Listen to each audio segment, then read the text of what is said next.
And so even though I'm working now more than I did when I left the US, I'm able to do more, and we're saving more money. We're investing more money. Yeah, he just got this sleeve done. A lot of your businesses are here work in a bribe system. They're not doing things the legal way, 100%. There's a guy in America who wants to leave, but he thinks he needs the perfect remote business or remote overseas opportunity before he moves. What would you tell him? Hey, my fellow travelers. So today I'm on the way to meet Scott, an entrepreneur here in Pattaya, Thailand. So he left the US a few years ago, moved through different parts of Asia, and continued to chase business opportunities overseas. So today we're going to talk to him to try to understand what kind of opportunities he saw out here in Asia that he didn't see from America, what worked, what failed, and what lessons he has for guys who want to do business overseas. So you guys stay tuned, man. This is very useful information for you guys who want to be overseas, living this international travel lifestyle, man. Pay attention. Okay, so here we are at the tattoo shop he manages called Lethal Ink Tattoo here in Pattaya. Oh, and here's the guy himself. What's going on, guys? All right, guys, we're here in the Lethal Ink shop. Got some beautiful tattoos on the wall. Got the lady artist technicians over there. And got Scott right here. All right, guys, so we got Scott here. He manages Lethal Ink Tattoo here in Pattaya. So, Scott, I got a few questions for you. Okay, question number one. What were you doing back in America before you left? So I was a business owner, serial entrepreneur. I had done a lot of businesses, from financial services to selling real estate. But the main thing I did was I owned a marketing and advertising agency. So we helped small businesses, mostly trade contractors and construction contractors, companies like that, scale their businesses, find clients, implement systems, and all those kinds of things. So that was kind of the core of what I was doing. Excellent. Were you already entrepreneurial before moving overseas? Yeah. So like I said, I had quite a few businesses. The marketing agency I founded and started, grew, managed, all of those kinds of things. So yeah, I already had a lot of experience with growing a business, especially bootstrapping businesses, using basically the funds that the business has to grow the business and not taking on investment or anything else. And so, yeah, I had a lot of experience with that pretty rough process of starting a business from nothing and trying to turn it into a business that has systems, processes, staff, and can basically operate mostly by itself. Got it. What did America make easy for business, and what did it make harder? So I would say the differences between doing business as a business owner, entrepreneur in America, or even just your home country in general versus overseas, is really going to come down to a couple of things, high level. One is going to be understanding thoroughly the regulations and the requirements of operating a business. So obviously, I'm American. When you're in America, you have a natural right to own and operate a business, right? Mm-hmm. But when you go overseas, your rights and your abilities may be different. And that's especially true in Thailand. However, the rules of the game do change significantly based on the country you're in. And I would say the ways that you navigate in business are really much different. So a couple of specific examples would be, in America, everything is very structured. Everything is very understood as far as like what you're supposed to do in business, how you're supposed to operate your business. You need to go get a license, like even to a point where, for example, like a food restaurant, you will not be able to open that restaurant until you have a food license, right? That's a very, I think, basic common example. Whereas in a lot of other places, including Thailand, the information is not as publicly accessible. One of the things in Thailand specifically is that each governmental office operates independently from the other. They don't really talk to each other a whole lot. So when it comes to getting your business license from the health department, for example, and it comes to getting your business permit or license from the DBD and all these things, they don't really talk to each other. So there leaves a lot of gaps where the DBD, the Department of Business, registration here in Thailand, they may actually give you permission to operate your business from their point of view. But if you don't have it from the other point of view, you could actually be at fault and you could be operating illegally. So there's a lot there that you have to navigate. And then just some other like really practical things, culture. So, interacting with your staff, interacting with customers, and then just how do you manage the business and the workflow and all those kinds of things. So I would say to summarize all of that, because it's a lot, right? When you're doing business in your home country, it's not that it's easier. I would say it's still plenty difficult, but for different reasons. And the biggest thing that's going to help you is you already know the language. You likely already know what your customers are looking for, and what they expect from you as a business owner. Whether you care and deliver that, that's up to you. But when you come to another country, those things aren't as obvious. And honestly, they can be quite difficult to figure out and to navigate. Okay. He slept for most of his tattoo. Okay, I didn't know. Do they like take some kind of antibiotics to like make sure like they go to sleep, or how's it happen? No, just chilling. Okay, wow. Getting some Thai put on there, right? So yeah, like, it's a sakyan with a kind of mandala style mix. Okay. So he's committed to the Thai life, man. Yeah, man. What was your lifestyle like in the U.S. compared to now? So I'll say this: like, I'm 36 years old. I'm still a business owner, which means I still work a lot. Actually, in Thailand, I'm probably working more than I did when I left the US, because when I left the US, my business was already established. I had systems and staff in place, and my business was generating enough revenue that I could just manage the business at a high level. I sold the business when I left the US. I was basically living like I was retired for a few years. I had a significant amount of money in the bank. But I knew I would have to get back to work eventually. And so part of the reason why I came to Thailand was to work and to kind of rebuild that business part of my life. And so now I have the business that I'm operating, the tattoo shop.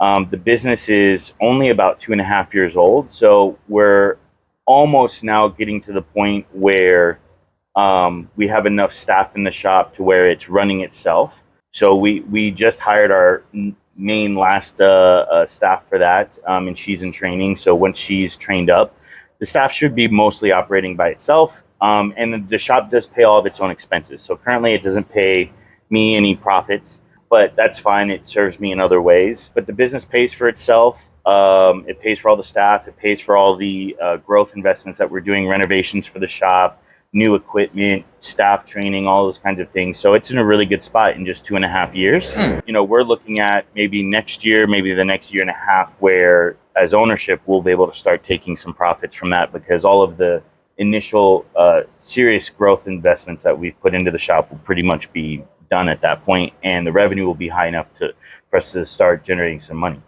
So back to your question, I also do work a job outside of the shop. It's with a U.S. company. I work at night and I work online doing sales. I'm an account executive. It's a great company.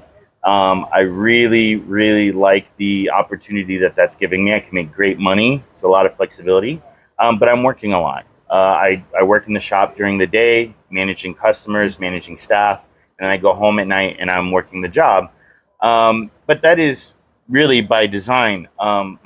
As far as lifestyle goes, I mean, because I'm working so much, I have enough revenue that I can live a great quality life, and for a fraction of the price that I would in the US. So, we can regularly go out to eat.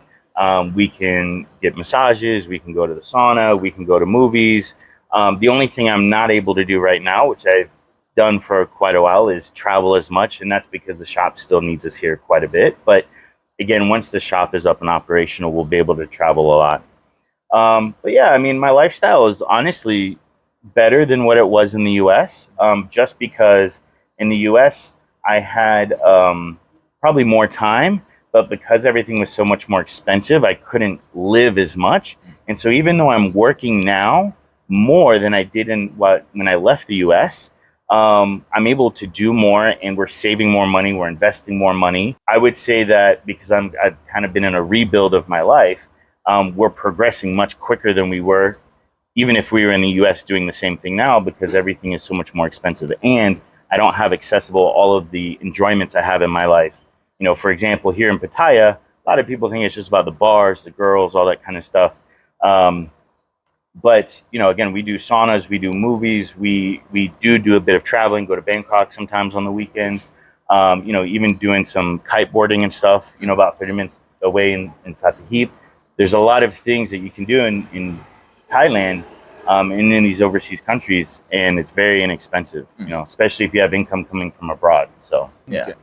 Hey guys, so if you're watching this video and you're wondering how you can fund your overseas lifestyle, I highly recommend English Teaching. English Teaching is the fastest way for us Americans to get overseas making consistent income. You can do it online or in person, and there are tons of job opportunities. I've been doing it for over 12 years, and I offer a free 15-minute Get Overseas strategy call. You can click the link in the pinned comment or the description of this video. We can get on a call and map out your plan for how you can fund your lifestyle. You can be living overseas like this, man. You can be pursuing different business opportunities. There's so many options for you overseas. So get on the call with me and let's map out your plan. You left America a few years ago. What was going through your mind at that time? A lot. I would say, and just to be a bit vulnerable personally in my life, I was just very unsatisfied. So a lot of people on the outside looking in think it's crazy. We had a wonderful home. We had, you know, kind of all the check boxes you have when you're in America. We had cars. We had, you know, pets that we loved. We had, you know, I was married. I had a business that was mostly running itself and providing a good income. We had a good income combined in the U.S., but you know, just because of the culture there, and I think because I was tied to a couple of things in my life, one, a marriage that wasn't very fulfilling, a business that was no longer fulfilling to me, I just wasn't very satisfied with my life. So I think the pandemic had a lot to do with kind of maybe pushing me to make some life changes. But it wasn't, I wouldn't say that I've made this change of I'm going to leave the US because of the pandemic. It was just a factor. So, you know, I was very unsatisfied with my life in the US on a lot of different levels. And I'd always loved traveling. Like, to be honest, the thing that probably pushed me over the edge was I went on a trip to a country. And my wife at the time, she actually went to go see some friends in a different country. And because that trip was very expensive, I couldn't go with her. So I decided to go somewhere else. And so I went on a trip, and I remember the trip was coming to an end. It was like a couple days before I was going to go back to the US. And I just remember sitting there looking at the beautiful view I had from my hotel. And I was just like, I have a business that runs itself. It was a digital business at the time as well, meaning we were all remote.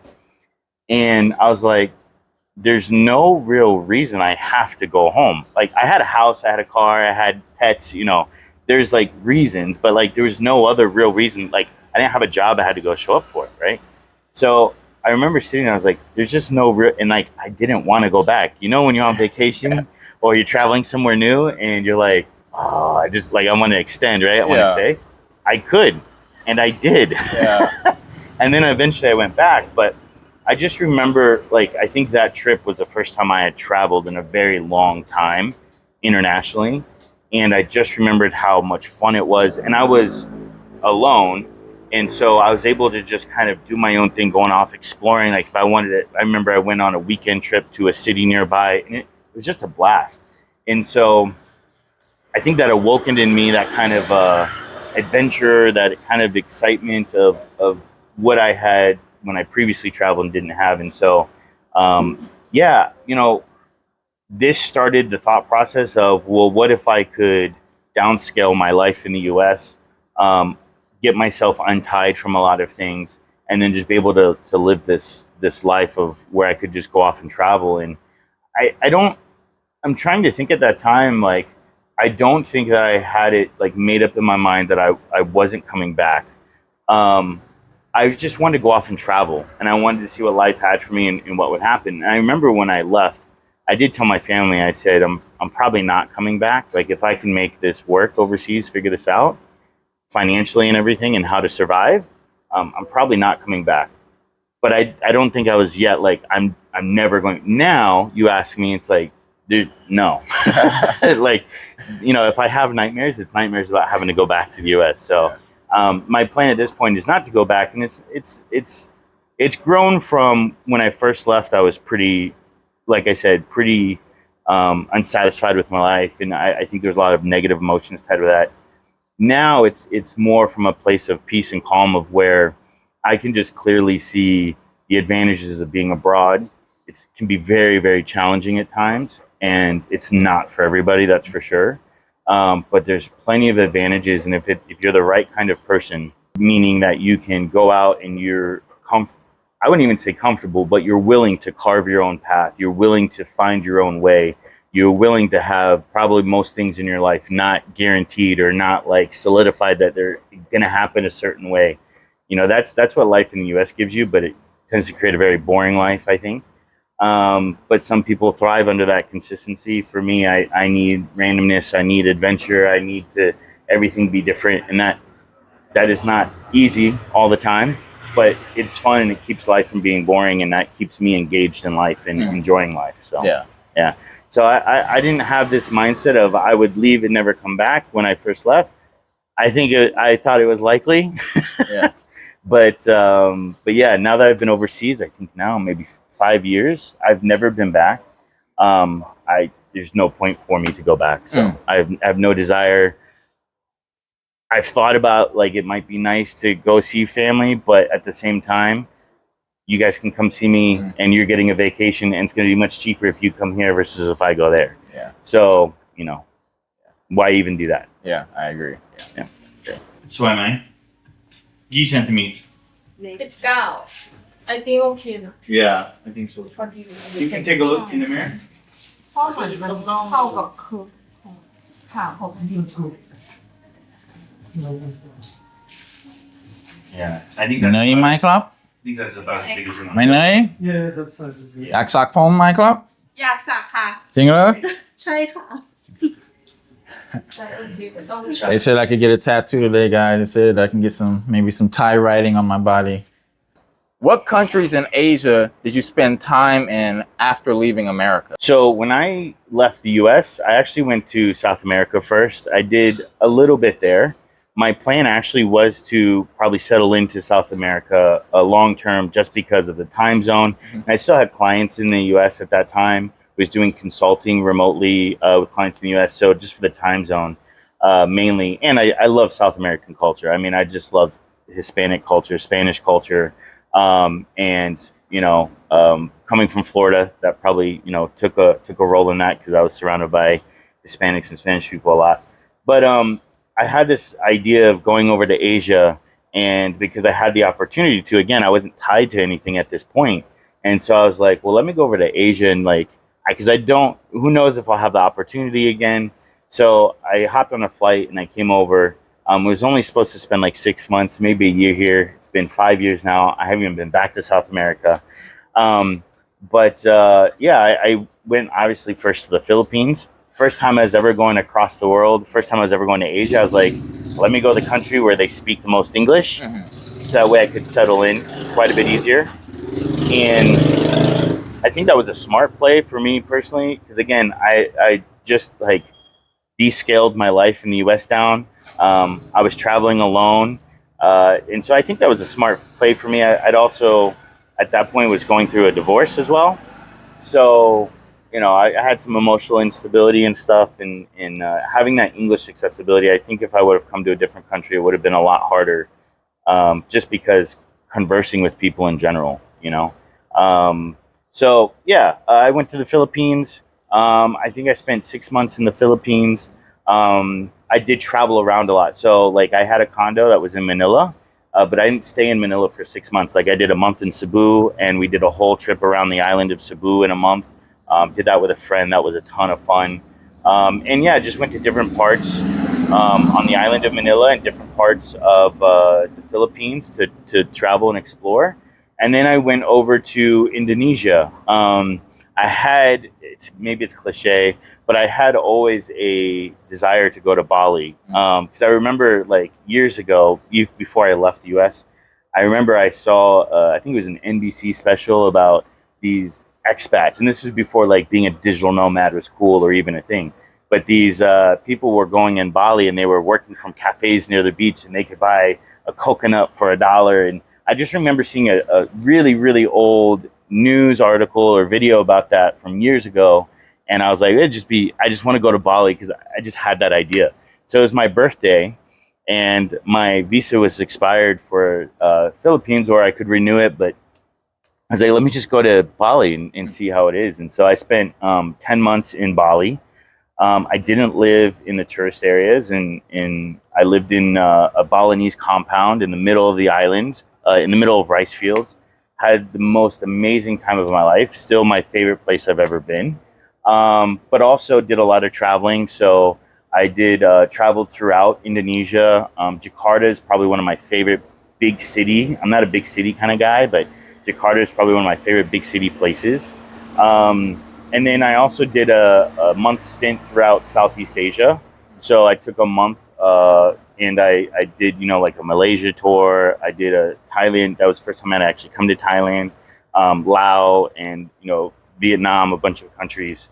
And then I ended up in Thailand after that. So, yeah, so those are the three main places I've been, but I've been to most countries in Southeast Asia. Wow, awesome, man. Yeah. What were you looking for as you moved around? And at what point did Pattaya or Thailand start to feel like a serious base? That's a good question. What was I looking for? So I would say as I traveled around, I wasn't really looking for anything specific. I was just traveling and enjoying life. And, I would maybe start with some research on, like popular places to go and to check out. And that dictated a lot of my, my travel itinerary at first. But like I remember I did a 2-week trip in Indonesia. And so the island that Jakarta is on, so basically I took a plane ride from Bali to Jakarta, and then there's actually a train that goes from Jakarta through the island all the way back over to one of the main cities, where you could then actually take a ferry over to Bali, or you could get on on a plane and take a 30-minute plane back over to Bali. And so I did that. Was getting ready to book a flight, and I was just like, this idea of taking a train for a couple weeks through the country, like somewhere I've never been, just seemed really enticing. And so that actually described a lot of my travel for the first few years. Believe it or not, contrary to popular opinion, popular belief, when I actually came to Thailand and I came to Pattaya, it did not gel with me. Thailand and Pattaya and I actually remember I came to Pattaya and I said I would never want to live in a place like Pattaya, because it's just a lot. Like, again, I'm not a big city kind of guy, and Pattaya is like a small beach town with a big city feel. You know what I mean? So it wasn't for me. Like, I was happy for example, in Bali or Indonesia, going to remote beaches and doing snorkeling. Same in the Philippines. Like, you could go to a beach and it felt like a beach town. Like, it was just super casual, not a lot of people.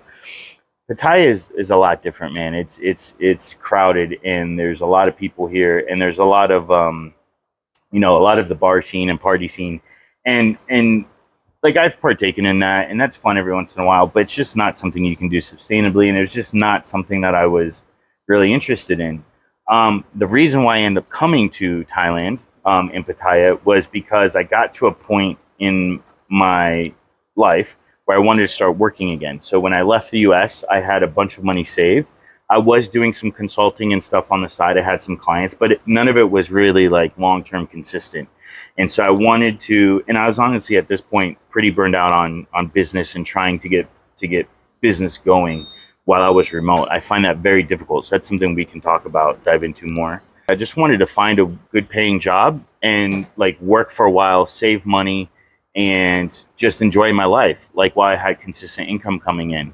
And so I had an opportunity in Pattaya to come work a job. It was good money for Thailand. And so that's what ultimately brought me here. Also, I was at a point along the same thought process of working. And the reason why I went with a job instead of just continuing to do business, I was burned out on doing business and trying to grow a business again. I didn't want to build one from scratch. Thailand's one of those places in Southeast Asia where if you're working, there's a path to permanent residency and citizenship. A lot of the Southeast Asian countries and Asian countries in general don't offer that unless you're significantly wealthy. And I'm talking more than just like a visa. So again, my thinking started going towards, I don't want to go back to the US. I don't want to just have to rely on visas. I am actually starting to plan and structure my life around how can I go get either permanent residency or citizenship in different countries. And so Thailand has a couple of paths that way through working. And so that's why I had a good job offer. It was good money for Thailand. And like it would qualify me for the path of getting permanent residency or citizenship eventually. And so that's essentially why I came to Thailand and came to Pattaya. I actually had reservations when I made that decision because I wasn't a fan, but I knew at the same time, like I would be busy working and, so I could control how my life was, how I was living my life if I really wanted to. Yeah, makes sense. Yeah, he just got this sleeve done. Beautiful, man. Can you move towards the light a bit? Yeah, man, this tattoo is beautiful, man. What business opportunities have you pursued since moving overseas, and which ideas worked, which ones failed, and which ones surprised you? I would say and this is a very, I think, personal question, right? Because we all are going to have different skill sets. We're all going to approach things differently. Again, when I left the US, I had sold a business, right? And I was burned out on, doing business as my main source of income. And so business-wise, I did do a lot of networking because I was really active in doing consulting. And so I was really wanting to do consulting around sales and marketing and systems and all of this previous work that I had done with my marketing and advertising agency. And so I pursued a lot of consulting opportunities. And I had some good clients, but they're always pretty finite in how long you're working with a client in that aspect. Because the reality is they're either going to see results and they're going to hang around or they're not, and then they're not going to continue to pay for something if they're not seeing results. And a lot of that at the end of the day is up to them. Maybe they couldn't implement some of the ideas or they just didn't implement some of the ideas.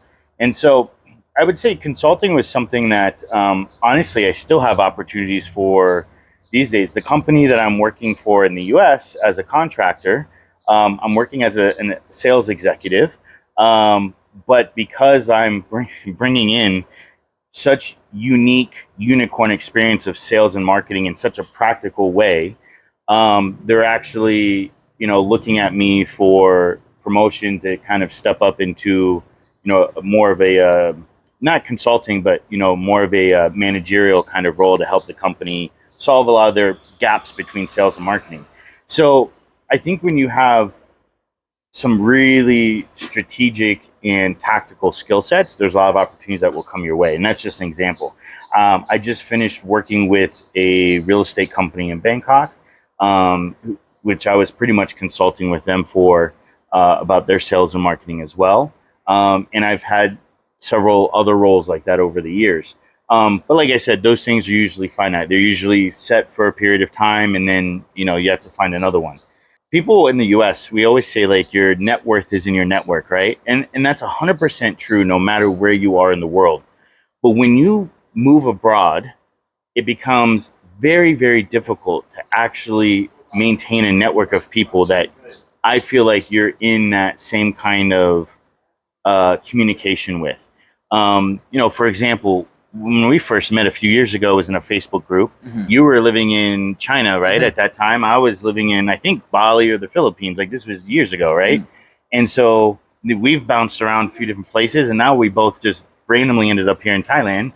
And I think we're both pretty settled here, but let's see what happens in the next few years. I do have other plans to go get other permanent residencies and citizenships in other countries, so I'm not going to be here forever.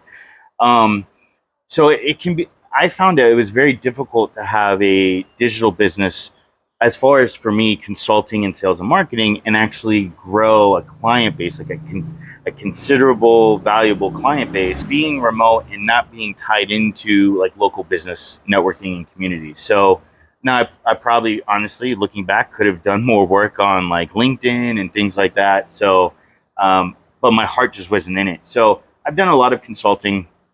I've had quite a few sales jobs. So I've taken a few jobs where I've been like a sales executive or something like that. Um, and I would say the things that so as far as like business goes, I haven't pursued a lot of opportunities because again, I didn't really want to have a lot of business opportunities. I did pursue a business opportunity in the Philippines. It failed miserably. Me and the investors. That is one time I took investors because of the certain kind of businesses it was, which I won't necessarily go into detail here about. It wasn't illegal. It just is one of those things where it's like my first business overseas, and I did it with I partnered with a local person, and it went really well for a while. But then basically all the money was lost on the local side of things, and so it just ended poorly. And that was just something that was done completely out of inexperience of how to navigate a business overseas. So there have been a couple of things like that I've explored. Two things I've really put money in, which was that business in the Philippines and then this tattoo shop. And we have no investors or anything at the tattoo shop. It's all self-funded, and then the business funding itself. So I put some money in, the business funds itself now. Surprisingly, what worked out the best is honestly just random opportunities. I think the thing that we were talking about before is you can put all this time and effort into building a network and building connections, and that does pay off, but the opportunities just really seem to come at you randomly. We'll talk more about this in a little bit, but the opportunity with the tattoo shop was 100% random. A lot of the sales jobs I've gotten in consulting gigs were completely random. So it's hard for me to say what's worked. I would say generally the thing that has worked in my experience is just putting yourself out there as much as possible, and then going after the opportunities that you get, because the opportunities that you get, you don't always know surface value if they're going to be awesome or if they're going to be maybe not so awesome, if they're going to be something where you're going to put more work in than it's worth your money that you're getting, so to speak. So for example, the sales job I have now, it's turning into an amazing job where I could actually see myself doing for a long time. Even when the shop starts paying us money, I would still do the sales job because let's be honest, the way the world is going, global economies and stuff, you can't have enough money laying around right now. And if there's another pandemic or if there's another war or global, we don't know, maybe I have to close the shop. We have a brick and mortar business here. If I'm just relying on income from the shop and we have to close, like in for COVID, the pandemic, like everything was closed in Thailand, not for 6 months, but for like a year and a half. So, if that happened, shop's gone, right? So I think, the things that have really worked are just being consistent, being open to opportunities, taking opportunities when they come. Like I said, the sales job, it's turning out to be a really awesome opportunity, but gave me quite a few red flags in the beginning, believe it or not. Versus some of the other opportunities I've taken, they seemed golden. And then you got in, you started, working them and you're like, oh, this is what this is. So you just don't always know. I would say when you're working with business opportunities or you're working with companies in any aspect from around the world, you have people of different cultures, people of different communication styles. And so, what you're going to see is that's just going to relate into different experiences that you have based on how well they can communicate the opportunity they're trying to sell you. Got it. Makes sense. What kinds of opportunities did you only notice after physically being here? And what mistakes do foreigners make when they come overseas trying to make money? Good questions. So I would say there's a ton of opportunity in developing countries like even Thailand is pretty significantly developed compared to some other countries. But there's just so much opportunity locally. If you can find good people to invest in, good partners to help you here in the country, there is a ton of opportunity. And I think the opportunity really lies in being able to bring some of the business practices that we are actually common practice in the US or these other Western countries, and then bringing those here and applying those here. So I think one of the things, for example, for the tattoo shop, that makes us very successful is one, English speaking. So I speak to almost every customer, build that relationship with them, give them confidence in what they want, because I can speak English. Our salesperson that we just hired, she speaks almost fluent English and she is Thai. So, that is a big leg up compared to other tattoo shops. Even though me and she are not tattoo technicians, customers still feel very confident speaking with us because we speak English, right? Versus if you just go talk to a technician who doesn't speak any English, who knows what they're going to understand, misinterpret, and who knows what kind of tattoo you're going to get. Oh, yeah, yeah. So I touch up only the target within. That's lovely too. Yeah, looks good, Sandy. Yeah. Great job. Next time, what are we doing? The other arm or the back? Yeah, we'll probably do the arm. We should probably touch up that one and then Get that fucking fixed. So what we've done with the tattoo shop, for example, with speaking English and then offering a very high level of customer service. For example, one of the things we do is we always make sure that customers have stencils. So our artists do not do any freehand tattooing for the most part, except in very specific situations. And so we always want to make sure that our customers know and are comfortable that they're going to get what they want. And so the main idea with all of that is just, if you're going to come over and you're going to look for business opportunities, that's great. There's a ton of opportunity. It doesn't mean that they're all going to work. It doesn't mean that you can actually be successful with any business opportunity. I think that you have to come look at what is available, and there is a lot available when you actually get here on the ground. So if you go in, like specifically in Pattaya, specifically in Thailand, if you go in the Facebook groups and you look for like the business for sale, you're going to see, for example, this is one of the most popular things you see. You'll see a bar for sale, right? And you'll have to pay a certain amount of money to buy the bar. However, when you buy the bar, you're not getting a business registration. You're not getting a building that you own. You're not getting any branding. You're not getting any customers. What you're getting is an opportunity to rent a space that has some bar equipment in it already. You still have to go do your business registration, your license registration, like all the things. Like you're starting a brand new business.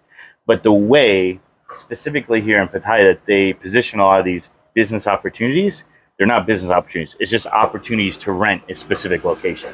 So you're paying for the chance to rent something and start a new business. And so this is something that you have to be very careful of when you're online and in person. But you do, I would say, see a lot more opportunities as far as like what works, what doesn't work. You can see, for example, like, so Thai style, for example, is when a new like shop house construction goes up. So a shop house is you have a business on the ground and then you have maybe 3 or 4 floors with rooms. Use them for business or personal, it's up to you. But you'll have maybe 5 to 10 shop houses in a construction building, right? And so construction project. And so what you'll notice is like you'll have like 2 or 3 of those buildings go up at any given time next to each other, and you'll see 5 massage shops open up into these shop houses all in the same spot. And so Thai style is very much like, oh, if someone else is doing something, I can do the same thing and be successful. Most of us experienced business people from the West know that's not true. Like, yeah, if you're we have 7-Elevens here. We don't really have 7-Elevens, I think, in the US anymore. But if you're a gas station or you're a supermarket, yeah, you can compete that way. But for small businesses, that's not a good strategy. So when you get here and you're on the ground, you can really start to learn what is working, what isn't working. And I think the most important thing with all of that is even if you open up a shop, like a tattoo shop, that's very common. I mean, there's hundreds of tattoo shops in Pattaya. What can you do that's going to be different? What can you do that's going to stand out? And with any opportunity that you're looking at, that's really what you need to be considering. And I would say the other thing that's almost equally important to that is, does it relate to your personal skills and experiences? So I had a couple of tattoos before, but I was not a tattoo technician. I knew nothing about tattoos. But what I had was 15 years of business, entrepreneurial, and marketing experience. And I would say that's one of the biggest competitive edges here in Thailand and Southeast Asia, is marketing. A lot of a lot of these countries, they just don't teach marketing the same way that we have access to information about how to grow a business in the U.S. And so, that's a competitive advantage I could bring to any business here, but it doesn't mean I would open up any business, right?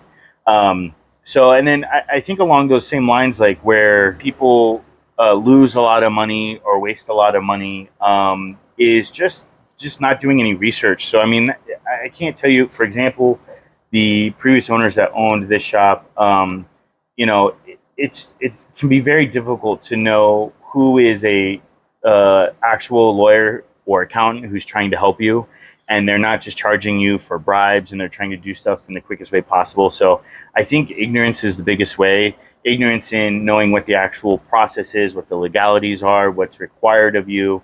And then what I would say the other biggest risk is just in taking risks that are unnecessary. So, look, we're in Pattaya, and I'll speak, pretty openly about this. A lot of your businesses are here, work in a bribe system. They're not doing things the legal way, 100%. And so they do end up paying a lot of bribes to stay open. And the thing is like a lot of people tout that as, oh, like in Thailand, it's great. You don't have to have things the legal way. You can just pay money and get shit done, And they're like, that's awesome. But the thing they don't realize on the other side of that is once you start paying bribes, now you always have to pay bribes. Because if you stop paying the bribes, then you're going to have issues, right? And because you're... Seriously? Sorry. And because you're a foreigner, if people want to make problems for you, they'll make problems for you, right? So, these are the things where, they either just come in, they don't do any research, they just, oh, but my friend there told me it's a great business opportunity, it's going to be really successful, and they don't, research what actually the business environment is like, what it's actually going to take to grow a business. I mean, all the things that you do in Western countries to grow a business, you have to do here, but you have to do it twofold or threefold because you don't know all the regulations. You don't know all the hurdles of being a foreign investor or being a foreign business owner. So you have all the basic things of what's our marketing budget going to be? What are our base expenses going to be? This and that. But then you also have, well, what can I do? What can I not do as a foreign investor, as a foreign business owner? I mean, I hear a lot of stories of guys getting caught up here because they've moved some chairs around in their business, or they've been cleaning with a broom, things that you would think are completely harmless. It's not taking a job from a local per se, but if you rub someone the wrong way and they report you, you don't have a work permit, that person moving the chairs around, I know of a specific example where he had to pay 100,000 baht fine because he was working without a work permit. Oh. So, that stuff is very common in Thailand and in other Southeast Asian countries just because we're foreigners. And, just like how a lot of popular channels like to talk about how women only want foreigners for their money, locals want you for your money as well. This is the reason they come to places like this, or else they would just stay home. So I don't mean that in a negative way that everyone's out for that. There's plenty of great, nice people here. We have amazing neighbors and stuff around us, but just be careful. Don't put yourself in a situation where that can come back and bite you in the ass, and you're taking risks that you don't need to. Makes sense. Got it. John กำลัง what กำลังดีไซน์ oh oh wow special พิเศษ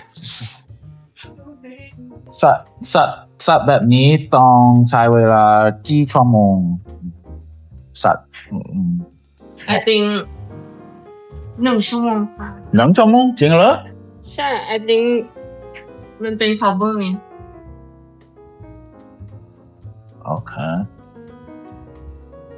1 ถึง 2 ชั่วโมง oh wow All right, so we're inside the tattoo shop now. So how did this tattoo shop opportunity come about?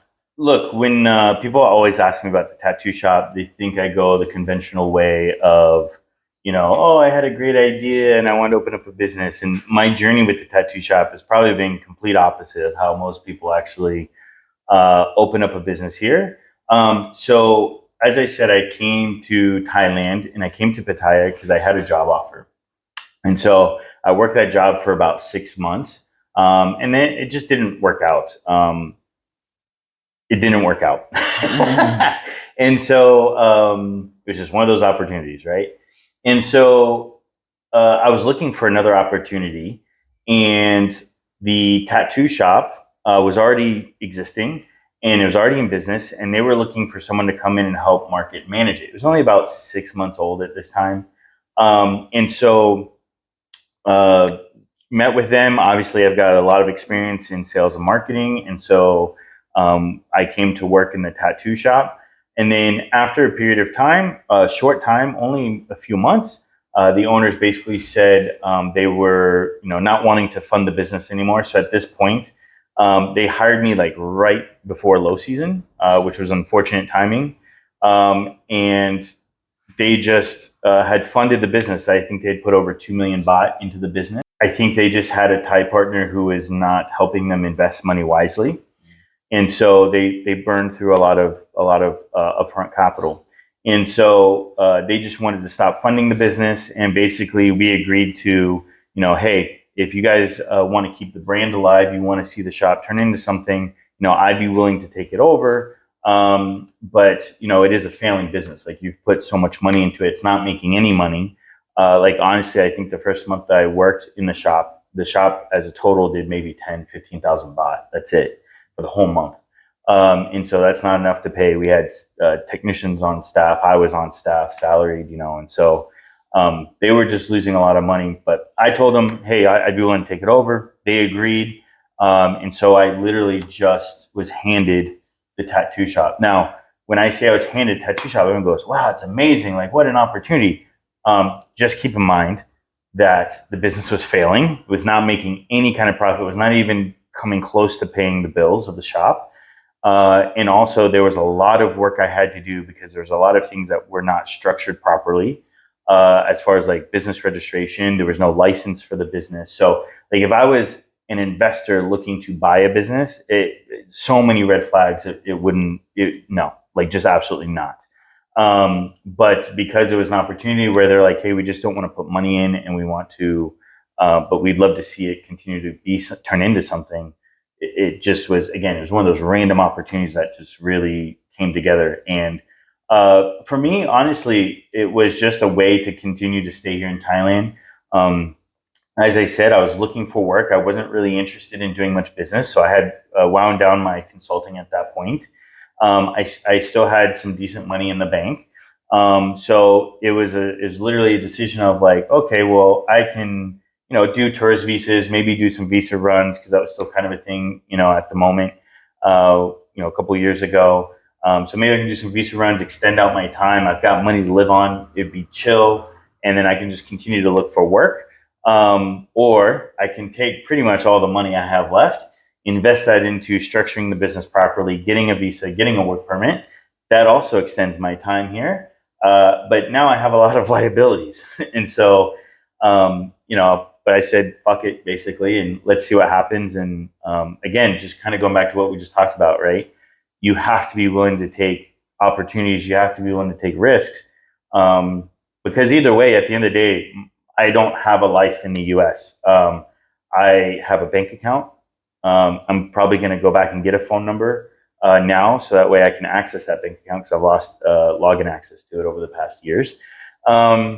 But that's it. Like, I don't have a home. I don't have a business there, an income. I don't have cars. I have nothing there. Like, I got rid of everything. So for me, it was a zero-sum game. It was like, either way, I needed to figure something else to do, because I'm still only 36. So I needed to make more money. And so owning a tattoo shop, of all businesses, in Pattaya sounded cool, because it seemed like, man, we'd be able to do a lot of really cool, like, fun marketing here, because it is Pattaya. and it is, known as a party town. So, people do come here to get tattoos and things like that. And so it just seemed like it was a good fit. And it wasn't a bar. Like I didn't want to have a bar that, there's a million bars here. Like the idea that it's so weird because, man, the idea of owning a bar is just enticing, because it's like the idea of like, wow, I could have a business where I go, like at the end of the day, I can have all my friends come, I can hang out with my friends, we'll be drinking, playing pool, like, and I was, there's beautiful women around, and like, it just seems like a fun thing. But, at the end of the day, it's a business, and it's a business that is riddled with risk. I've got plenty of friends here that own bars, some that are doing it successfully, some that have not. And some that have lost out quite a lot. And so the tattoo shop seemed like a much riskier investment than some other opportunities here. It was one that was available to me. It was one that I felt confident I could market. Again, my skill set, my expertise, and grow, and operationally I could manage it well. And so far, it's worked out. It's been an extreme challenge, probably one of the most difficult things I've ever done, taking on an industry I wasn't familiar with, in a country I wasn't familiar with, in a business landscape I wasn't familiar with. I had basically no friends or locals that I knew had my back 100%. I have had I've had specifically a visa agent try to cancel my visa because she got mad at me because I was asking too many questions about the process. I had a previous landlord where the shop first was, basically have a meltdown and almost hold all of our equipment ransom when we tried to move. Like there's just a lot of issues that we've had, and I would say now we've got excellent staff, we've got excellent accountant, we've got a pretty good lawyer partner that we work with, and so a lot of those problems aren't problems anymore. We have full confidence in our support team and our support staff. But it's that's how it came about. It was just really random. It was a random opportunity. It was, the world, God, whatever you want to call it, saying, here you go. What do you want to do? And, I just jumped in with both feet, and I've done a lot of looking back, but I wouldn't say I regret it. Because if I didn't do it, that I would absolutely regret, because I'd like just that always what if, what if I did, what could it be? And so even though it's been incredibly difficult and there's times where I've wanted to quit, a lot of times I've wanted to quit, we are building something cool. And I think as, Alex Hormozy says a lot, and a lot of other successful people say, the more difficult it is, the less likely other people are to replicate it and do it successfully. And so, you can have different thoughts about that statement and the perspective of that statement, but in a way it is very true. Most people would have given up. And I do have a lot of friends that they say, how you got this business to where it is, like, we just don't know how you did it. And it's been sheer willpower and a lot of stubbornness. Yeah. And so, yeah. What kind of foreigner actually does well trying to build a business here or overseas? And what kind of foreigner gets eaten alive? Like they just aren't successful at it? Yeah, I mean, I think it comes down to a lot of things we talked about already, right? I think we've all got different skill sets. We've all got different, experiences. But I think the people that do best are people that come with experience and skill sets already for managing and running businesses. I see a lot of people come, that have never owned, operated, managed a business before, and they get eaten alive in a lot of ways. One, because they just mentally don't know how to understand the different flows of a business, especially a new business that you're starting. There's a lot of ups and downs, and there's a lot of faith and dedication that has to be put into that for you to overcome some of those down times. And so I think people that have experience.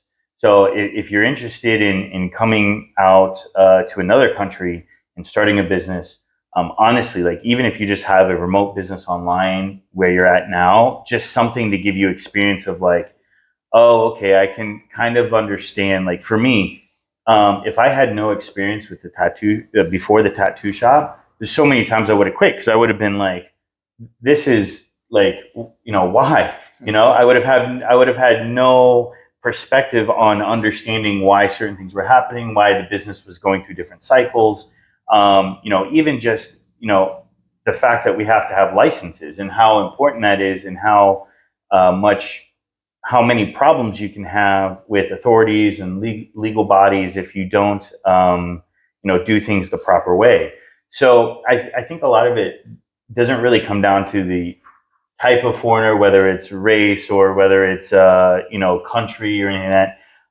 I think it comes down to, have you managed a business in your home country where things are probably make much more sense to you, and you can understand and you can learn a lot quicker, and you can have the space to understand business philosophies, business principles. Do you have that experience? And then can you come and can you translate that into, okay, now on top of that, and all the challenges that come with growing a business, starting a business, can I navigate the complexities of the culture, the language, the customer demographic? I mean, we have customers from all around the world. I mean, in one day I could have customers from America, from the Netherlands, from Russia, from Korea, from everywhere, and Thai customers as well. So, can you navigate all of that cultural difference and complexity? So, that's really what kind of, in my experience, makes or breaks, business owners here. And like, for example, I have a friend who owns a bar, and he's got a lot of experience managing teams at a very high level, at a very in a very important position where it was literally life or death. And so when it comes to managing people, he's got a ton of experience, and he knows how to do it well. He knows how to build systems and operations, but he's never really managed a business before. And so he's doing well from an operations point of view, but in my personal experience, from a marketing and advertising point of view, he's struggling quite a bit, and it's impacting his business. And so, it's just you can use the skills and experience that you have, but if you can get even just basic, like spend a year managing a business, even if you only have a couple of customers, just get that experience, because it will make a world of a difference. You'll learn so much more and be able to handle so much more when you go into your next opportunity. And I think, again, just in general, man, like, how many successful people have we heard talk about, like, how many times they failed before they've had success, even in their home country, right? Like, maybe we have failed 6 times, 7 times. I have 10 failed businesses before I got the one that went well. And to be honest, when you go look at that track record, it's not because they finally found a business that works and were, lucky on the 10th time. It's because every time they built upon the skills and experiences they learned, and they got better and better and better. And so, so in that sense, it's like people are trying to come here and get that experience, but in a very difficult and a very expensive way. So, yeah. Yeah, a lot of guys are really afraid of failure. We'll talk about this a little bit later when we give advice to people who are like trying to come overseas, who are afraid. So does living overseas change your stress level? And does the cost structure here give you more room to test business ideas? So very different questions, but very good. I would say the first one, living overseas definitely changes your stress level. Sometimes it's more stressful. Sometimes you're completely zenned out. And I would say it's dependent on everyone. And I would say it's also the environment that you're in. So, for example, when I was in Bali for 10 months, I was the most zenned out, least stressed that I had ever been. I still had times when I was stressful dealing with immigration and things like that. So, for example, here in Thailand, I would say it's more stressful dealing with immigration than in Bali, because Bali, I had a visa that was good for 2 years. I didn't have to do any checks with immigration, right? So from an immigration point of view, I was pretty stress-free in Bali. However, here in Thailand, I have to do 90-day check-ins, even though I have a long-term visa. And so, I've got a little bit more stress because just every 90 days I have to go deal with immigration. So I would say in general, though, I mean, you're way less stressed. I'm way less stressed being here. And I answer this because I have a lot of clients specifically, and a lot of friends that come and they say, oh, you have this business. Like, I want to open up a business too. Like, let's partner together. Or like, what advice do you have? and a lot of them honestly are retired, or their main reason for coming here, like mine, was to enjoy life, right?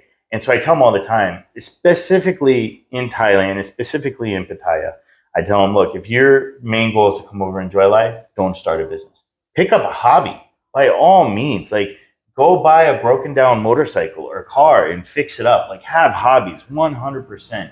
Men need to have projects to work on to keep us from getting depressed and being dysfunctional. But don't start a business. And the reason why I say that is because most are those types where they've never had a business before. Maybe they worked a career and now they're in retirement. Like, oh, it'd be kind of fun to have a bar, what we just talked about. But those are the guys that usually get taken for everything and make a lot of mistakes and just have a lot of drama and stress in their lives. And so if your main goal for coming overseas is like, hey, I'm going to retire, I want to enjoy life, why have the stress of having a business? And so I say to a lot of people, like, because they're like, man, you're building a business here, like you live here, like your life must be awesome. And I'm like, my life is awesome. And to be fair, I would rather build a business here than I would back in the US. However, it does add a significant amount more stress to my life than if I just worked my nighttime job and was just able to relax and live my life and do whatever I wanted to the rest of the time, right? So I think, again, your environment is what creates stress in your life, the people, the situations, the place you're in. So when it comes to stress, it's like control your environment and you'll control your stress. And so, that's really the key, I think, to managing stress in your life. And I think if you can get to a point where you de-stress as much as possible, at least for me, it gets to a point where my life is extremely boring. And so then that brings stress into my life because now I'm like, what am I going to do today? So, but then if you can get to that point, then you can start to build back in things that stress you in a good way. So challenges, projects, hobbies that you want to have, like, oh, I want to figure this out, and that could even just be video gaming, for a lot of guys, that's like, hey, I just need a challenge. I want the challenge of figuring out this video game and beating it. Right. And so I think in the US, in a lot of Western countries, we don't have the opportunity to do that. Life is stressful in general. And it keeps us that way. But here you have the opportunity of de-stressing your life because you don't have to own things, which is a big de-stressor. You don't have to have a business. You don't have to have all of these things that you're running around doing, like it seems like we have to back home. And so you can really simplify your life to a point where you're like, okay, I have nothing to do today. What am I going to do? And then you can just be like, I'm going to go do this today. I want to go explore somewhere new. It's funny because I think a lot of people, especially in the US, go on vacations, and the vacations, they come back, they're not relaxed. It's like they're almost even more stressed because they had to go on vacation. They had to figure out all these things. They had to do all these things. They had this itinerary. And so they come back more stressed. Like so many times people go on vacations in the US and they come back and they're like, oh, it was great. But it was like, we were just busy the whole time. And it's like that, what a way to live life when you think about it, right? Like, there's times for that, but like you can live such a simple life here where you can be like, okay, I want to take on the stress of a 1 week, 2 week trip. And I know it's going to be stressful. I know there's going to be problems. I know there's going to be challenges, but I'm at a point where I'm so stress-free in every other area of my life. I can go and take on that stress and actually enjoy it. So I would, that's a long answer, but I think, that's how I view stress in my life. So when I'm looking at my life and I'm looking at business, the business definitely adds way more stress to my life than I would like, but it serves a purpose of me building a long-term future here. And so it's a stress that I keep around because it serves a purpose. And also, hopefully, eventually, it will be something that brings immense joy, and it will still have stress associated with it, as business always does, always will. You're never going to have a stress-free business, but hopefully I can hire the right people to manage most of that stress. And the stress impact on me is very minimal, and the joy outweighs that because now I've got a really cool, really fun business that I'm very proud of, that runs well, that customers love. And it's just bringing good into the world. And that's a really cool place I want to be. Yeah, excellent. What was the second question for that? I think you kind of answered it. It was kind of like, Does the cost structure give you more room to test business ideas? Yeah. So specifically about business, yeah, absolutely. So one, clear example right now is we're in the process of doing some significant renovations. So we have a shop house. We only have the bottom floor. But again, to be honest, when we moved into this shop, the shop rent doubled in price from our previous shop, and the shop was still struggling to pay the bills. So there was a room built into the half back of our shop house. You can actually see that now. But we've moved out, quite a bit ago. But we stayed in that room because we didn't know what was going to happen with the shop financially. So we actually lived in our shop for, quite a few months. And as the shop has grown, as we've got more opportunities for income, we've been living outside. We have a beautiful condo that we absolutely love. But we're going to remodel the shop to take this room out and expand the shop back. We're going to add 30% of workable space to the shop, which is going to increase the amount of technicians and customers and all that we can have. And so, for example, we had a kitchen area in the very back, which we completely just remodeled and changed it from a very old, outdated kitchen. I mean, this building is probably 40, 50 years old, and that's probably never been updated since it was built. But we completely remodeled that and turned it into a working space with a rest area and a much smaller kitchen area for the technicians. They can cook food, they can wash the dishes, but they can relax a little bit. They have a space to work where customers aren't looking over their shoulder. All in all, I think that cost me about 45,000 baht, which that is about 1,300 USD. And we're talking about, we ripped out a concrete counter. We re-skim coated all the walls. No, it's not a very large space. It's maybe a 3 by 3 square meter space. So maybe 9 foot by 9 foot squared for the Americans. So it's not a very big space, but if I were to do anything similar to that in the US, I'd be spending at least $10,000, because it took about probably a week and a half of work to get everything done. And so, and that's also buying furniture and equipment and stuff like that. So to be all in for 45,000 baht, I mean, when we renovate the whole studio, which is, I think 4 meters wide by, for a 12 meters deep, right? It's a pretty sizable space. We're looking about 70,000 baht to do all the things we want to do to completely renovate the studio. That's going to be opening up the ceiling, doing rewiring, installing a new breaker box, installing new air conditioning, taking out this room, repainting everything. That's a lot of work for, I mean, what's 70,000 baht? It's like $2,000 USD, 2,200, something like that USD. Again, if we were in the States to do that same kind of work, you'd be looking at 15,000, 20,000 US dollars, maybe more. I don't even know what the prices are now, but compared to when I did stuff like this in the past. And then I think just marketing wise, I mean, to be honest, again, a lot of this business has just been me figuring out different things as we went.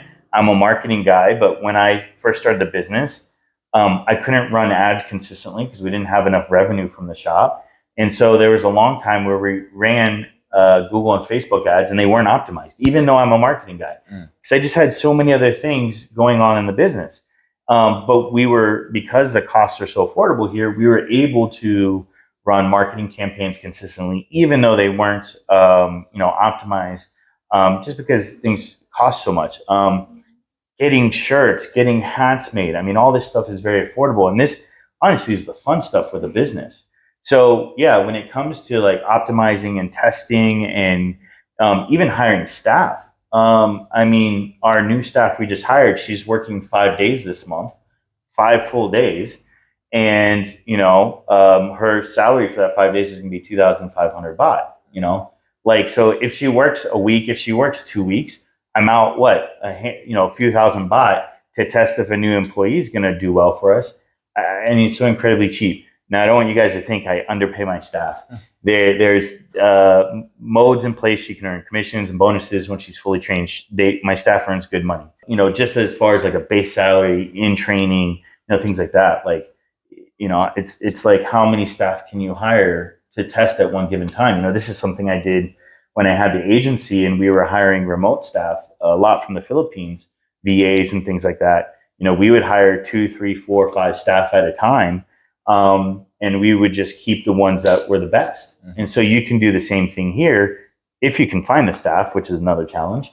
But you can do the same thing here because it's very low cost relative to the US. So there's a whole lot more you can do as far as testing, optimizing, and really trying to grow. And so 360 or 180, right? I guess point of view now is now our Google ads, our Facebook ads are completely optimized. Pattaya is an extremely seasonal city. And so the low season is much lower as far as people volume than high season. And so our Google and Facebook ads are optimized to a point now to where in high season, the Google ads outperform and outspend the Facebook ads because there's more people here searching. But then as we go into high season, naturally the Google ad spend goes down a lot and the Facebook ad spend goes up because there's more locals here or expats here that are using Facebook and Instagram to find local businesses to do business with. And so 180, like we suffered through those initial times marketing wise to now get to a point where it's highly optimized and creates a very strong ROI for the business that's very trackable. And then the same for the shop. All the Thai people don't quite understand investing in a business and why would it's beautiful as it is. And we do have customers that come in and say it's very clean and it's very nice. But again, me coming from the West and having businesses, I know if I can create a certain experience for my customers where they can come in and go, oh my God, not only is it just clean, but this is like beautiful, like it's stunning. And then the pricing is also amazing. And then the work is also amazing. Like, when I have no drive to become famous, I don't, that's not my thing. But if the shop, one thing I do keep in the back of my mind, Pattaya is a very famous city around the world. If the shop can become famous in Pattaya, then there is a certain amount of global fame the shop can have from that. And that's a really powerful thing when you start thinking about a brand and how much ceiling there is to a business. So that is always something I keep in the back of my mind, for potential for the business. What skills should a guy already have before trying to build a business overseas? Yeah, so I think like we talked about before, we all have different skill sets and experiences, right? But I think any kind of, when you think about a business, what are the needs for a business? Businesses need customers, businesses need to find those customers, and businesses need to sell those customers, right? And businesses also need to facilitate those customers. So I think at a general level, like a great way to approach this, because not everyone's going to come over and maybe start a business. Maybe they're going to have they're not going to have a brick and mortar business. Maybe they're going to have a digital business. Maybe they're going to be having, like I did, a consulting business for a long time. Or you are providing English lessons. So there's so many different facets to this. It's hard to say what specific skills, but I think, and I don't want to be too general here, but when I said if you're going to want to come start a business, have business experience, but I think when it comes to skill sets, it's going to be, can you go out and find money? So can you build a product that people want? Can you market that product so people can see the value in that product? Can you sell the customer on why they should give you money for that specific product? And then can you actually deliver that product?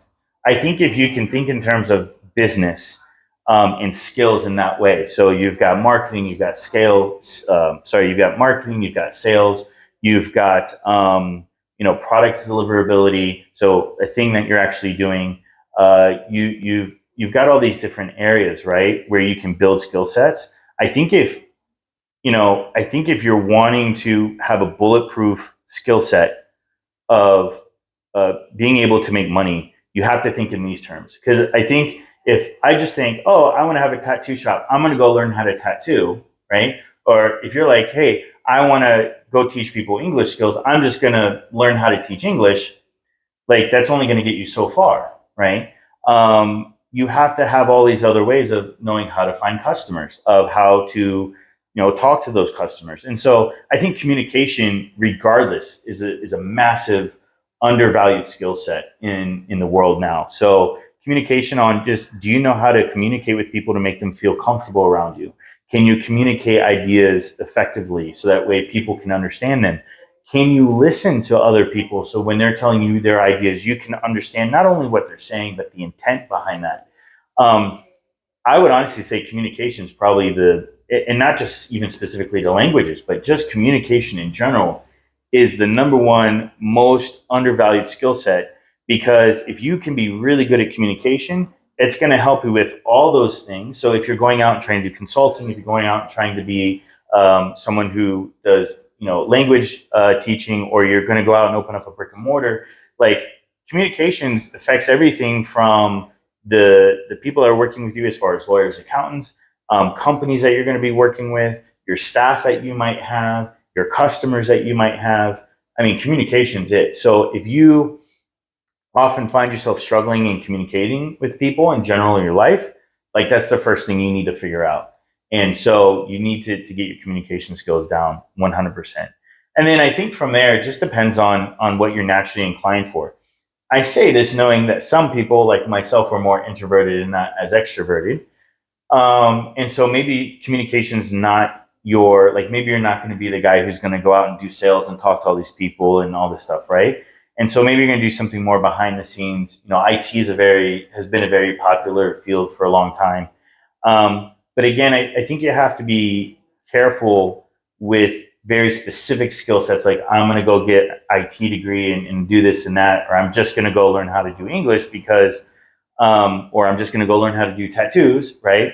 Because if anything ever happens, like I don't keep track of it. I don't know what's going on in the IT world now. I'm sure there's still lots of opportunity, but we're seeing massive layoffs in these large tech companies, and that's going to impact the IT world, of course. And so with all these people going after getting IT degrees and courses and certifications, it's going to become a very tough field where if you're just starting out, you don't have a lot of experience, or you don't have a very unique angle or perspective to attack that from a value point of view. Like, hey, I want to go work for a company. I can help you in this very specific way. It's going to be tough for you to find work. And I think, as we talked about before, longevity is the name of the game here. And so you have to be able to go out and you have to be adaptable, and you have to have some honestly, just some general skill sets that are very honed. Communication, talking, so communication, sales, marketing.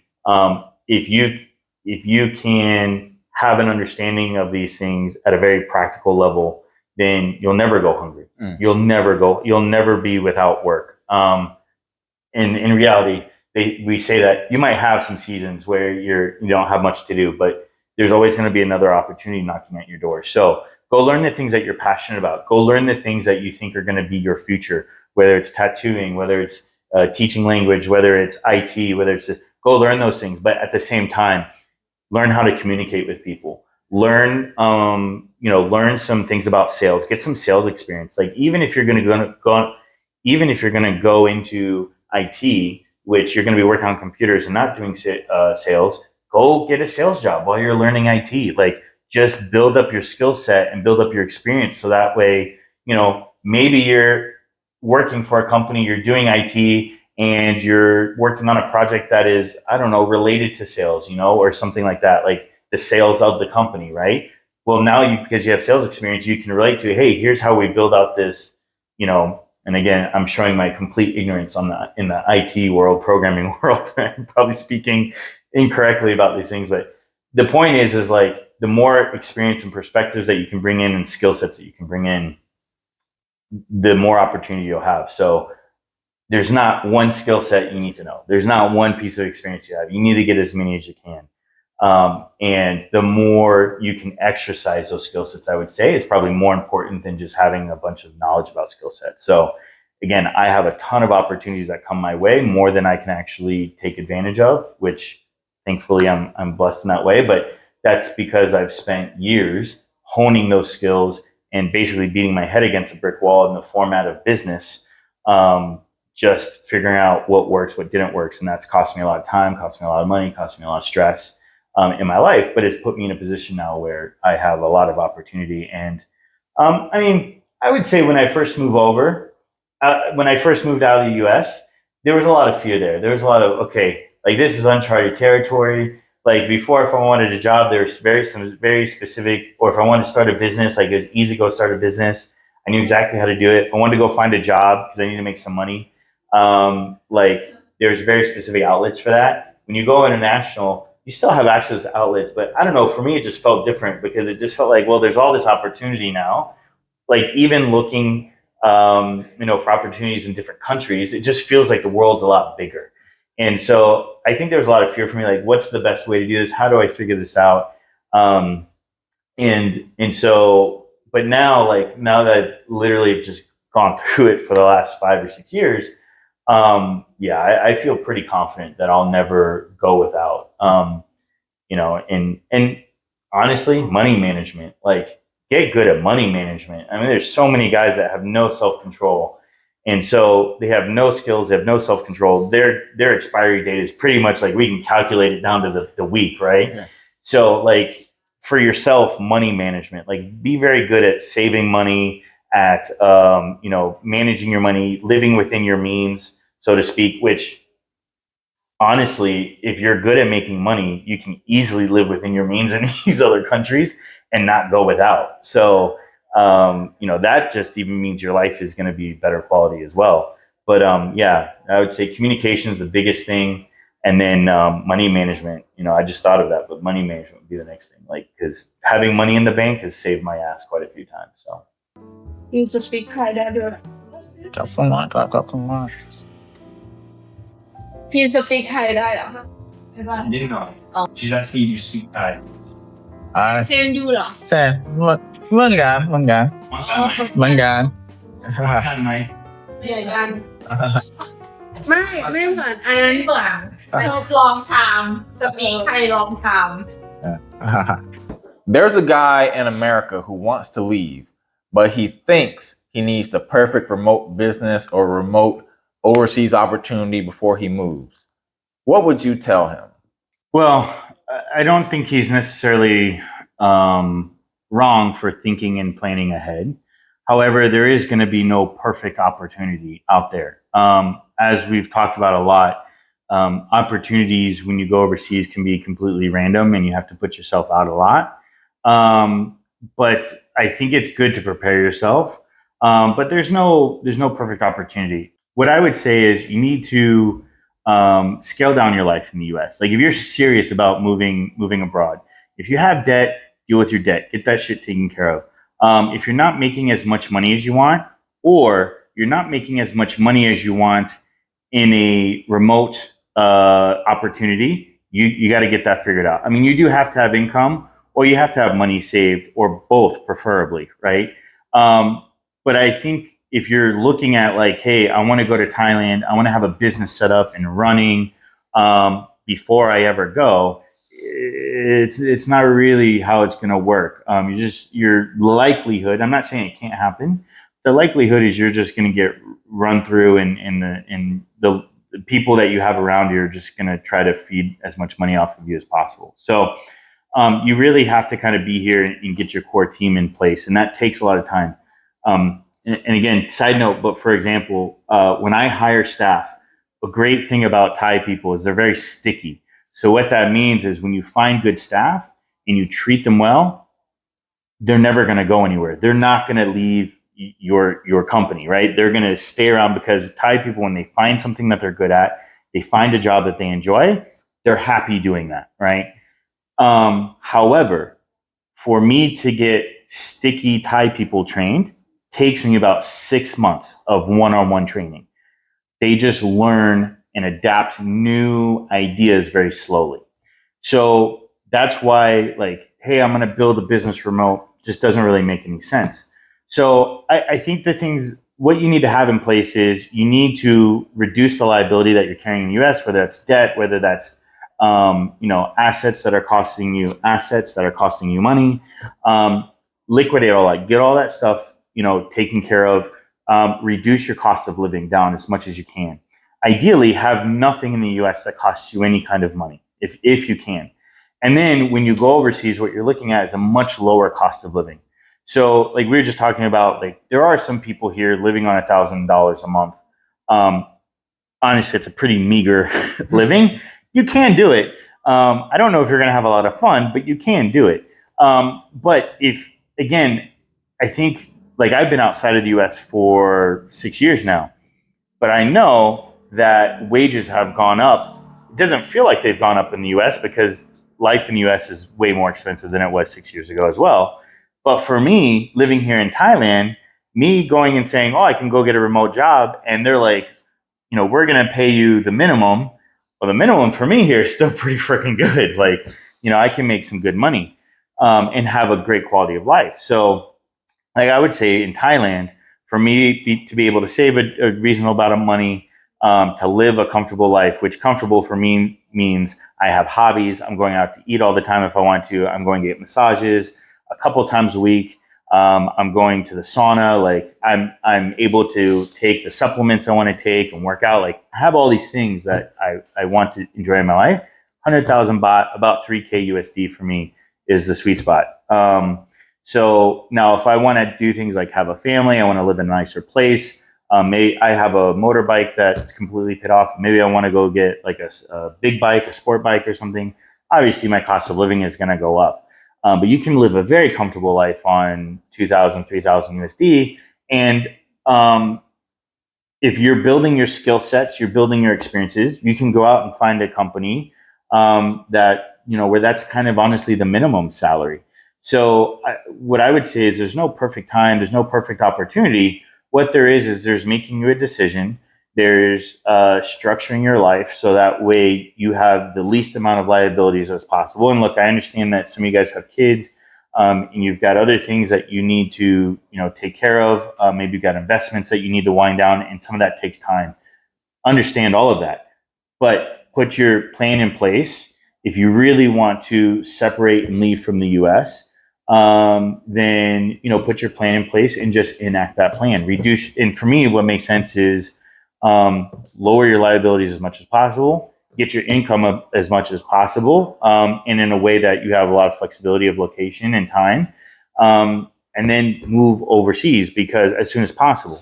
Because once you move overseas, you're making a good amount of money.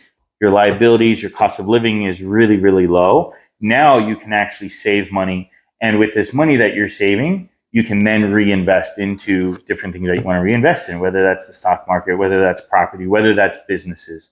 But if you continue to leave your cost of living and your liabilities high in your home country, that's always going to be the one thing that prevents you from making any kind of move. Because, it just seems that the way life is, unless you reach a very high peak of income, the more your income increases, the more your cost of living and livelihood increases. And it's the same for the most part in any country you live in. The higher quality life you want to live, the more you need to pay. But by scale, again, I can live a very comfortable life, very, very comfortable life, which I would be happy for the rest of my life living on 3,000 baht a month, versus in the US, that might cost me, I don't even know at this point, maybe what, $8,000-$10,000 a month, just to do all the things I want to do at the frequency I do it. So, that's what I would say. Like, get your liabilities down, like make a plan to get your liabilities down, get your income up, and get your income up in a way where you can save money as quickly as possible, but then also be flexible. So what that can look like is maybe you're working a job now that is high income, but you have a high cost of living. Live as low cost of living as you can for a period of time. Get rid of all your debt. And then once you have money saved, maybe 6 months to a year of money saved of living expenses in the US, maybe then you actually seriously go out and you start looking for a reduction in your income, but a remote opportunity, right? Or maybe that means you just stop working that job, you go live overseas, and you've got a year's worth of expenses covered, and you can now spend all that extra time, if you can be disciplined, in looking for a remote opportunity that now maybe paid you less than the company in the United States did, but because your cost of living is lower, because you have no liabilities, now you can take advantage of that and you can live the same quality of life. So I think a lot of people think they have to have the same amount of income coming in a foreign country that they do in the US. And I think that's honestly what holds a lot of people back. They're like, I got to make this at least the same amount of money. You don't. You just got to be smart about how you approach your lifestyle, approach your money, approach your expenses. Yeah. All right. Final question. So, what would you tell the guy who wants freedom, but he's waiting for perfect certainty? Because a lot of guys are so afraid of going overseas. They want everything to be, they want the perfect remote opportunity. They want the perfect amount of income. They're kind of afraid of the process of trial and error that happens when, for example, there's a lot of opportunities that Scott talked about that he didn't know he was going to meet when he first left America. He just happened to bump into those kind of opportunities. Same way with me. There's a lot of opportunities that I did not know that I would experience when I first left America like 12 years ago. So what are you going to say to that guy who wants like perfect certainty before he feels comfortable leaving? Is he just going to be stuck in America for the rest of his life? Most likely. Yeah. Yeah. I mean, look, America was founded by explorers. It's in our culture. We've lost a lot of the side of this, but it's in American culture to be explorers. I mean, we came to America on a hope and a wind, right? Or hope and a dream. Yeah. We came to America on a hope and a dream, and we colonized the East Coast, and then we had the whole landmass to explore. And there's risks with that, of course, always risks. But at the end of the day, if you don't take risks, you're not going to get anything out of life. And if you're always looking for certainties, that's just a trap. And I would say that's an American system trap. And really not even just American anymore. It's a Western country trap. The governments and the big companies, they want you to feel like you need to have certainty in your life because it's what the golden handcuffs. It's what keeps you doing what you're doing. So you have to fundamentally, at a level, start to understand that control and perfect opportunities are a myth. They don't exist. And you have to get to a place where you can accept that. And if you can get to a place where you can genuinely accept that and you can accept some risk. Now, again, I think there's good risk and I think there's bad risk. But if you are very determined and you think that your quality of life can be better, your state of mind can be better, and you are really serious about wanting freedom and what that freedom means to you, then you have to understand that if you want, and so many people have said this, but if you want to have what other people don't have, you have to be willing to do what other people aren't willing to do. And so that's just a law of nature, right? And so when it comes to having the perfect opportunity, they don't exist. That mindset will keep you trapped in America, trapped in certain situations that you're not happy with. I mean, even when we talk about relationships, this is what keeps guys in bad relationships, right? Is because they have something that, is decent. Maybe it's got a lot of red flags. Maybe it's got a lot of issues, but it's decent, right? Like there's a lot of consistent action, maybe, hopefully, I don't know in the West anymore, if that's a thing, but, there's some benefits there, but probably more cons. It's the same with any other thing you're looking for in life. If you're looking to go overseas and get more freedom, then you've got to do some things where you're going to put yourself in a position to, have that. And so, what I would just say is by nature, humans are nomadic. Before government structures, before religious structures, before, this whole idea of creating neighborhoods and places where people come in and congregate and build up structure. People were nomadic. We moved around, and that's just how life was. And so I think that it can be scary, and I can empathize and understand with that. There's a lot of unknown, but I would say by far the pros outweigh the cons. And at the end of the day, if you come try it out, maybe it doesn't work for you, or maybe you don't like it. You can always go back to what you were doing before. Mm-hmm. So, it's the same in business. People go, oh my gosh, you're starting a business. You don't know if it's going to be successful. Like, that seems crazy. Like, how are you doing that? And what are you going to do if it doesn't work out? well, I'm just going to do what you do. I'm going to go get a job and I'm going to, continue living my life, So at the end of the day, like, don't let this fear of unknown overtake you and control you, because that's all that's happening. At the end of the day, if it doesn't work out, you can just come back. Now, I will say there is a attitude that can develop among people that go overseas. They try and they fail, where they get so ingrained. So like on the opposite spectrum, they get so ingrained, well, I deserve this life. I sacrificed all this. And then they start making bad choices. So like that's where you have a lot of people who stay in countries on overstay. Like a lot of people from back home, they go, well, how did someone just end up on overstay? Well, they come, they start seizing opportunities, they overinvest.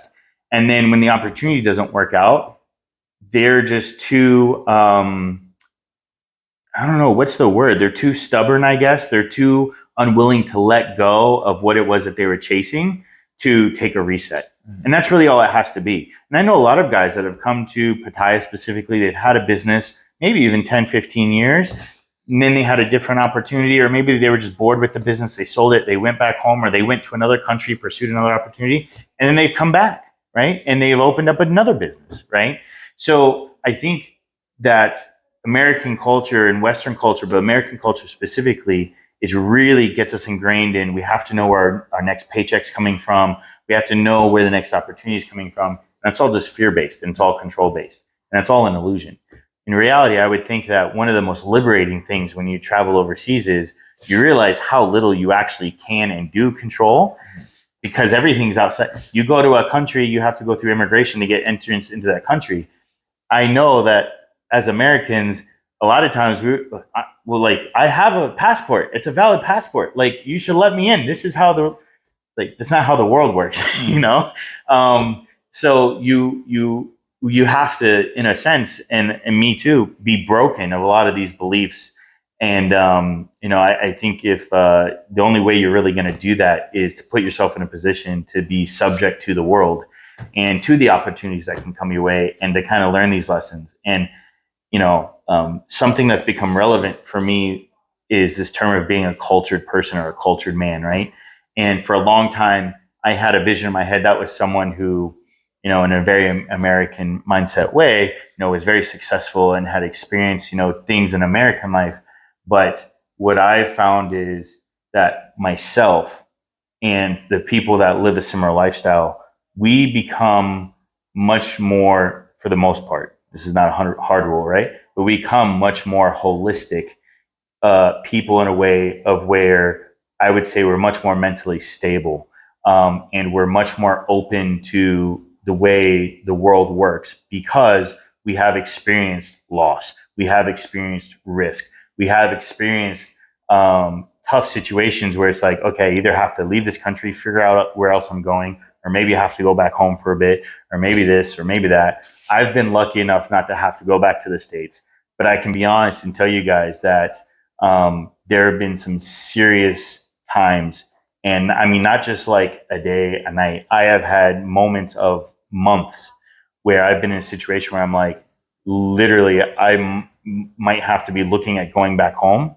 and I'm going to have to borrow money for a plane ticket to get back home. Just because, again, you have to take risk and you have to gamble for some opportunities, right? And so that might mean taking all of your money and dumping it into a business and saying, fuck it, let's see what happens. Or it might be, hey, I'm holding out for a really good income opportunity, but that means I can't take another income opportunity for a period of time.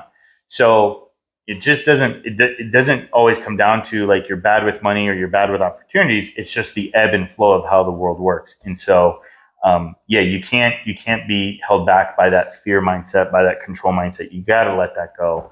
And I know it's very difficult. I think for most Americans specifically, because that's how our society is really programmed. I think it's very difficult for us to come to a country where, my Thai staff, it's comfortable for them to show up when they want to show up, for them to eat when they want to eat. It's comfortable for them to show up to a shift on time and then spend the first 30 minutes eating, because that's just their culture. For me, coming from the US, I'm like, the fuck are you doing? You're clocked in, like you're here to work, but you have to let that stuff go. And you can only control what you can control, which is you and your thought process and the actions that you take. And that's a great thing in life. And when you can actually get to that point, it's actually very liberating.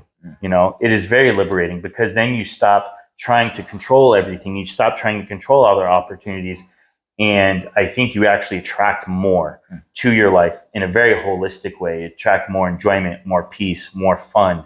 Some of the best times I've had in my life are with complete strangers, when I've just gone randomly to a city, traveling completely alone, met some random people, had an amazing experience, just having fun, enjoying life.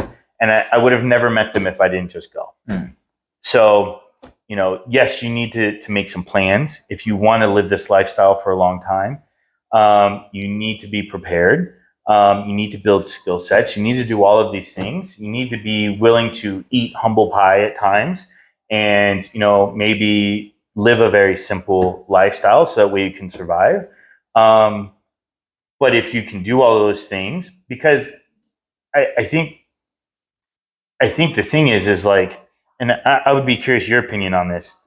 When you move overseas and you start this life, no matter what you have structured, you have savings, you have a job, you really are rebuilding your life. And so I think that's the thing that maybe even just clicked for me now in this moment, is you really are rebuilding your life, because it's a completely different lifestyle. So even if you have the money, even if you have the job, even if you had the business, like when you get over here and you start living, and I mean living like 6 months to a year plus, not 3 months. 3 months is not, you don't get to learn a country in 3 months. A place like Thailand, I have friends that live here for 20 years, and they're like, the great thing about Thailand is I see something new every day. So like, you really are rebuilding your life in many areas. And when you're going through that phase of rebuilding and setting up a new established base of livelihood, of culture, of business, of everything, you just have times where you're going to be stressed, you're going to grow, and you have to figure things out. And so, you know, I think in the US, there's a lot of culture around posturing and wanting to appear like we're at a certain level of success. When you get overseas, really no one cares. They care that you're a genuine human being. They care that you're doing good in the world. They care that you're not some psycho doing crazy things. And that's, you know, no one really cares. We're all living our own lives, right? And so let all that go. Just let all that go.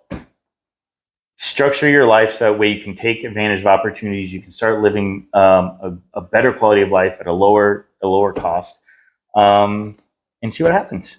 Yeah. If anything, you can just go back to what you were doing before. Yeah. I mean, yeah, it would suck, but you lived a great life. Like, I have friends who've done that too. I have friends that they've come out, they've tried it for 2 or 3 years, and they had a blast while they were doing it. They had a lot of stressful times because it didn't work out for them, and they ended up going back. But they had this experience where for 2 or 3 years, they lived in a foreign country.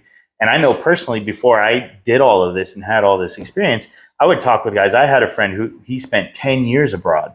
And I was like, oh my, like, it was just unfathomable to me, right? It's like, how do you do that? Like, how do you survive? How do you make money? How do you do all these things?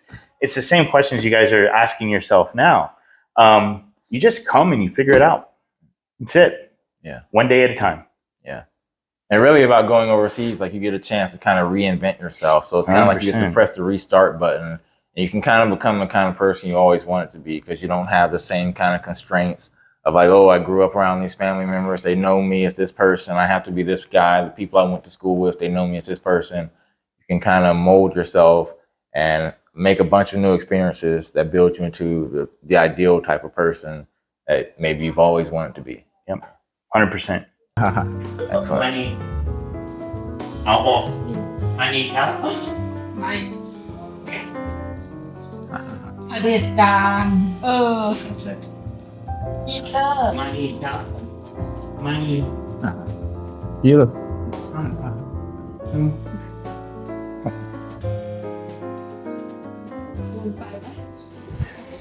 Okay, guys, so hopefully you got a lot of value out of today's video. Scott has a lot of overseas business experience, and I think he kind of provides a model that is an example of what other people can follow. It's a little bit different than the path I followed, but it's also a legitimate path, because not all of us need to follow the same path overseas. So for him, he came overseas and he already had business experience, and he pursued other opportunities. For me, I used English teaching to help me get overseas, to fund my lifestyle. And from there, I pursued different business opportunities. There are many different paths you can follow for this overseas life. So the main thing is, don't be afraid to take risks. You know, even though you might be jumping to a new lane, like going over to a new country, you have to learn different skills, have to go through a little bit of trial and error. It's something that a lot of us have to go through, because you don't expect for everything to be perfect as soon as you land overseas. Sometimes you gotta learn, and you gain more experience, more skills, and more opportunities open up to you. So hopefully you got a lot of value out of this video. By the way, I have a free quick start English teaching guide in the pinned comment and the description of this video. Click the link and the free guide will be sent to your inbox. It gives you an overview of the English teaching field, the types of money you can make, the jobs you can work, the countries you can work in, etc. So I highly recommend it for you guys who want to get overseas fast, make an income so that you can pursue other opportunities. So click the link, get the guide, and I'll see you guys in the next video.